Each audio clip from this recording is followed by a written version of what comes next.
최근에 나온 미국 경제 데이터 보셨나요? 그 안에 정말 이상한 퍼즐이 하나 숨어 있어요. 아니, 상식적으로는 이게 말이 안 되거든요. 지금부터 이 미스터리, 저랑 같이 한번 풀어보시죠. 바로 이 질문이에요. 아니, 어떻게 모든 사람 월급은 오르는데 회사 비용은 오히려 줄어들 수가 있을까요? 상식적으로는 불가능한 얘기잖아요. 그렇죠? 그런데 데이터는 이게 지금 실제로 벌어지고 있는 일이라고 말해주고 있습니다. 자, 첫 번째 단서입니다. 이건 미국 노동통계국이 최근에 발표한 2025년 3분기 보고서에 딱 나와 있어요. 바로 생산성의 초급등 현상입니다. 원래 경제학자들은 비농업 부문 생산성이 한 3.0% 정도 오를 거라고 봤거든요. 사실 이 수치만 해도요, 엄청 좋은 성적이에요. 그런데 실제 결과는요, 모두를 깜짝 놀라게 만들었습니다. 무려 플러스 4.9%. 이건 그냥 예상을 좀 뛰어넘은 수준이 아니라 아예 시장의 판을 바꾸는 그런 숫자였죠. 자, 이 차트를 한번 보세요. 그럼 그 의미가 훨씬 명확해집니다. 실제 나온 4.9%라는 숫자는 시장 예상치 3.0%를 그냥 훌쩍 넘었을 뿐만 아니라 장기적인 추세선인 2.05%랑 비교하면 뭐 2배가 넘는 수준이잖아요. 이건 그냥 일시적인 변동이 아니라 뭔가 거대한 구조적 변화가 시작되고 있다는 신호일 수 있다는 거죠. 자, 이제 퍼즐의 두 번째 조각으로 넘어가 볼까요? 근데 이 부분은요, 처음 보면 상황을 더 헷갈리게 만드는 것처럼 보여요. 바로 인건비의 모순이라는 겁니다. 데이터를 뜯어보면요, 시간당 임금이 2.9%나 올랐어요. 아주 건강한 성장세죠. 그럼 당연히 직원들 월급이 올랐으니까 전문가들이 예상하는 것처럼 회사 비용, 그러니까 단위 노동 비용도 한 1.0% 정도는 오르는 게 정상이잖아요. 그런데 말이죠. 실제 단위 노동 비용은 오히려 마이너스 1.9%로 뚝 떨어졌습니다.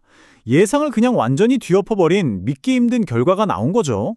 여기서 잠깐 단위 노동 비용이라는 개념이 좀 헷갈릴 수 있으니 이거부터 확실히 짚고 넘어갈게요. 아주 간단해요. 제품이나 서비스 하나 만드는 데 들어가는 인건비라고 생각하시면 됩니다. 그러니까 임금하고 생산성 사이의 균형을 보여주는 지표인 셈이죠. 네, 바로 여기에 퍼즐의 해답이 있었습니다. 생산성 증가율이 무려 4.9%인데 임금 상승률은 2.9%였잖아요. 생산성이 임금 오르는 속도를 그냥 압도해버린 거예요. 직원 한 명 한 명이 훨씬 더 효율적으로 일하게 되니까 월급을 올려주고도 물건 하나 만드는 비용은 오히려 줄어들게 된 거죠. 그럼 자연스럽게 이런 질문이 생기죠. 아니, 생산성이 이렇게까지 치솟는다고? 혹시 AI 때문에 대규모 해고가 시작된 거 아니야? 하는 걱정이요. 바로 이 일자리 문제, 이게 우리 퍼즐의 마지막 조각입니다. 그런데 데이터를 다시 한번 들여다보면요, 주간 신규 실업수당 청구 건수가 20만 8천 건으로 아주 안정적인 수준을 유지하고 있어요. 많은 분들이 걱정했던 AI가 일자리를 다 뺏어가는 그런 대규모 실업 사태는요, 적어도 지금 데이터상으로는 전혀 나타나지 않고 있다는 겁니다. 그러니까 핵심은 바로 이거예요. 지금 데이터가 보여주는 현실은 일자리를 대체하는 게 아니라 능력을 강화시켜준다는 겁니다. AI가 사람의 일을 뺏는 게 아니라 오히려 우리가 일을 더 잘하게 만들어주는 강력한 도구가 되고 있다는 결론에 도달하게 되는 거죠. 자, 이제 모든 단서들을 다 모아서 큰 그림을 한번 맞춰볼 시간입니다. 우리가 지금 목격하고 있는 건요, 바로 AI가 만들어낸 경제의 골디락스 순간이에요. 모든 게 너무 뜨겁지도 또 너무 차갑지도 않은 그야말로 완벽한 상태라는 거죠. 이 골디락스 경제를 만드는 세 가지 핵심 요소를 딱 정리해 볼게요. 첫째, 생산성이 폭발적으로 증가하고요. 둘째, 인플레이션 압력은 줄어들고, 그리고 셋째, 고용시장은 안정적입니다.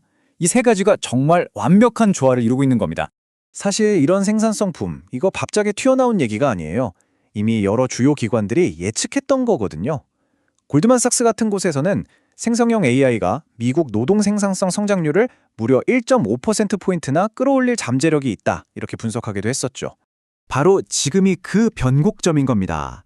한때는 그냥 이론으로만 존재했던 AI 생산성 붐이 이제는 공식적인 국가 통계 수치로 명확하게 증명되고 있는 거예요. 정말 역사적인 순간이죠. 그렇다면 이 새로운 경제 현실, 이게 우리한테는 도대체 뭘 의미하는 걸까요? 이제부터는 좀 더 실질적인 이야기로 초점을 옮겨보겠습니다. 이게 어떤 연쇄 반응을 일으키는지 한번 보세요. 먼저 생산성이 높아져서 비용이 줄어드니까 인플레이션 압력이 낮아지겠죠?